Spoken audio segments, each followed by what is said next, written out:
حضور غوث پاک کے مجمع میں علماء تو آتے ہی تھے۔ حضرت یحییٰ بن نجاج ایک بزرگ ہوئے ہیں، آپ نے بھی بڑی شہرت سنی کہ حضور غوث پاک کے مجمع میں بڑے لوگ آتے ہیں، تو آج جا کے میں دیکھوں تو صحیح کیسے لوگ آتے ہیں، اور پتہ یہ چلا کہ بڑے بڑے لوگ آتے ہیں، بڑے بڑے ڈاکو آتے ہیں، آ کے توبہ کرتے ہیں، بڑے بڑے زانی شرابی آتے ہیں، وہ بھی آ کے توبہ کرتے ہیں کہ حضور غوث پاک حضور بس اس تو بعد توبہ، آج سے ہم توبہ کرتے ہیں، یہ جو ہم گناہ میں مبتلا تھے ہم چھوڑتے ہیں۔ تو آپ ایک دھاگا لے گئے کہ میں پتہ کراں گا کہ بھی کنے کو بندے آج توبہ کیتے ہیں۔ آپ ایک دھاگا لے گئے کہ بھی ایک بندہ اٹھے گا تو ایک گرہ لگا دوں گا، دو اٹھیں گے تو دو لگا دوں گا، جس طرح سے وہ تسبیح تو ہوتی نہیں تھی، تو جتنے لوگ اٹھیں گے تو میں گرہ لگاتا جاؤں گا۔ آپ جب مجمع میں آئے بیٹھے، ایک بندہ کھڑا ہوا اٹھ کے کہنے لگا جی میری توبہ، جی ڈاکو تھے، آج سے ہم جی چھوڑتے ہیں، میں چور ہوں جی، میں تائب ہو کے جاتا ہوں، توبہ میری۔ تو آپ ایک گرہ لگا رہے ہیں، دو گرہ لگا رہے ہیں، دیکھتے دیکھتے 16 بندے وہاں سے کھڑے ہو رہے ہیں، 17 بندے یہاں سے کھڑے ہو رہے ہیں، دیکھتے دیکھتے 50 بندے کھڑے ہونا شروع ہو گئے۔ اب جو وہ ایک ایک گرہ لگ رہی تھی، اب کام الجھ گیا، اب 50 گرے کیسے لگائیں،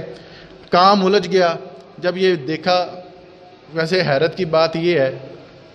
کہ یہاں پہ حضور غوث پاک کی محفل میں یہ گنا جاتا تھا کہ کتنے لوگ توبہ کرتے ہیں، ہماری محفلوں میں نوٹ گنے جاتے ہیں۔ صحیح کہہ رہا ہوں میں،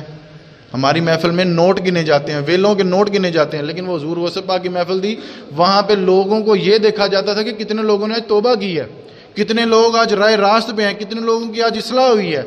تو حضرت یحییٰ بن نجاج کہنے لگے میں تو گرہ لگا رہا تھا، جب لوگ زیادہ ہوئے میں بھی الجھ گیا، اب 50 گرے لگانا مشکل تھا، اب کیا کریں۔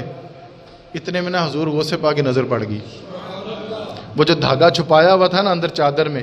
وہ بھی حضور غوث پاک کو پتہ لگ گیا۔ تو جب آپ نے دیکھا کہ یہ گرے لگا رہے ہیں، حضور غوث پاک کہنے لگے او یحییٰ، او میں دلوں کی گرے کھول رہا ہوں، تو لگا رہا ہے، میں دلاں دیاں گنڈاں کھولنا ہے پیا تو تو گنڈا لانا ہے پیا، تو گنڈا لانا ہے پیا، اور یہ میری وجہ سے گرے نہیں لگا رہے، اور یہ میری کیا مجال ہے، میری کیا حیثیت ہے کہ یہ میری وجہ سے توبہ کر رہے ہیں۔ ھذا من فضل ربی، یہ اللہ کا فضل ہے، یہ اللہ کا کرم ہے کہ یہ میری مجلس میں آ کے میرے ہاتھ پہ یہ تائب ہو رہے ہیں، میرے ہاتھ پہ توبہ کر رہے ہیں، یہ اللہ کا فضل ہے، میرا اس میں کوئی کمال نہیں ہے، اس میں میرا کوئی کمال نہیں ہے۔ آپ یہ ایک وجد کی بھی کیفیت آتی ہے، وجد کی بھی کیفیت آتی ہے۔ حضور غوث پاک کی محفل کا یہ عالم تھا۔ حضرت یحییٰ بن نجاج کہتے ہیں کہ ایک دن حضور غوث پاک بیان فرما رہے تھے تو وجد میں آئے، وجد میں جب آئے نا، جب حال ہی کوئی نہ رہا تو آسمان کی طرف دیکھ کے کہنے لگے او خضر، بنی اسرائیل کے ولی ہیں، وہ اڑ رہے تھے عالم ارواح میں، او خضر علیہ السلام ہماری مجلس میں بھی آ کے بیٹھ، تو نے بنی اسرائیل کے نبیوں کی تو باتیں سنی ہیں، تو محمد عربی کے غلاموں کی بھی باتیں سنا کے ہم کیسے اپنے نبی کی شان بیان کرتے ہیں، ہم اپنے نبی کی شان کیسے بیان کرتے ہیں۔ اور یہاں پہ جتنے بھی قادری سلسلے سے منسلک لوگ ہیں نا، ان کے لیے خوشخبری یہ ہے، میں بھی قادری ہوں۔ حضرت یحییٰ بن نجاج کہتے ہیں کہ حضور غوث پاک بیان فرما رہے تھے اسی مجلس میں، آپ کے خلیفہ تھے علی بن ہیتی، عبداللہ بن علی ہیتی، ایک نکر میں بیٹھ کے وہ سوئے ہوئے تھے، بیان چل رہا ہے لیکن آپ کے خلیفہ سوئے ہوئے ہیں، جی میں ساڑی مجلس سے نہیں، کئی لوگ سو جاندے ہیں نا، تو وہ سوئے ہوئے تھے۔ تو حضور غوث پاک اٹھے، بیان چھوڑا، مسند چھوڑی، جا کے اس کے پاس کھڑے ہو کے دیر تک درود و سلام پڑھتے رہے، دیر تک درود و سلام پڑھتے رہے۔ یہ میں آپ کو کیفیت بتا رہا ہوں حضور غوث پاک کی مجلس کی، دیر تک درود و سلام پڑھتے رہے، حضور پر درود و سلام پڑھتے رہے۔ اچانک درود و سلام چپ ہو گئے، واپس آ کے تقریر شروع کر دیا۔ اب کسی کی ضرورت تو نہیں تھی کہ حضور غوث پاک سے یہ پوچھ لے کہ حضور کیا ہوا،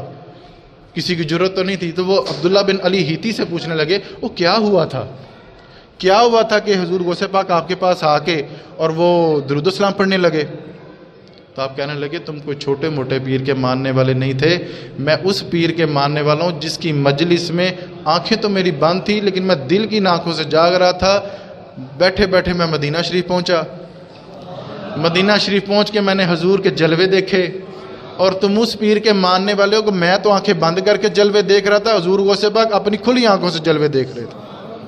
حضور غوث پاک کھلی آنکھوں سے، جاگتی آنکھوں سے وہ جلوے دیکھ رہے تھے، تم کوئی چھوٹے موٹے پیر کے ماننے والے نہیں ہو۔ اور حضرت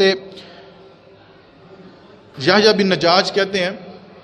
کہ حضور غوث پاک ایک دن بغداد شریف کی بہت بڑی مسجد تھی، بہت بڑی عیدگاہ تھی، وہاں پہ بیٹھ کے وہ بھی واز شروع ہوا تو بارش شروع ہو گئی. اب وہ ٹینٹ لگے ہوئے تھے، کھلا میدان تھا تو بارش شروع ہو گئی. تو یہ نہیں کہا کہ میں غوث پاک ہوں، تو اللہ کے ہاں ہاتھ اٹھا دیے، کہنے لگے یا اللہ پاک اگر تو آئے ہیں میری وجہ سے تو بھگا دے سب کو، اگر تو میری وجہ سے یہ لوگ آئے ہیں نا تو بھگا دے سب کو، تو اگر تو آئے تیری رضا کے لیے تو پھر بھی تیری مرضی، پھر بھی تیری مرضی. آج ہمارے خطباء کو بڑا شکوہ ہے، ساڑھے جمعے دے خطاب سے رش نہیں ہوتا، ہم کہیں محفل جاتے ہیں تو وہاں پہ لوگ نہیں آتے، تو آپ رب رسول کے لیے کریں نا، آپ لوگوں کے لیے بیان کریں ہی نا. تو حضور غوث پاک فرمانے لگے یا اللہ پاک اگر تو آئیں میری وجہ سے تو بھگا دے سب کو، اور اگر آئیں تیری وجہ سے تو پھر بھی تیری مرضی، رکھنے تو رکھ، نہیں رکھنے تو نہ رکھ. حضرت یحییٰ بن نجاج فرماتے ہیں کہ اتنی جگہ، سارے بغداد میں بارش ہوتی تھی، لیکن اتنی جگہ پہ جہاں پہ حضور غوث پاک کا مجمع لگتا تھا وہاں پہ بارش کوئی نہیں ہوتی تھی، وہاں پہ بارش کوئی نہیں ہوتی تھی. اب جب وہ حسنی حسینی سید ہوں، آل نبی کے لاڈلے شہزادے ہوں، تو پھر رب تو پھر ان کی موڑا نہیں کرتا.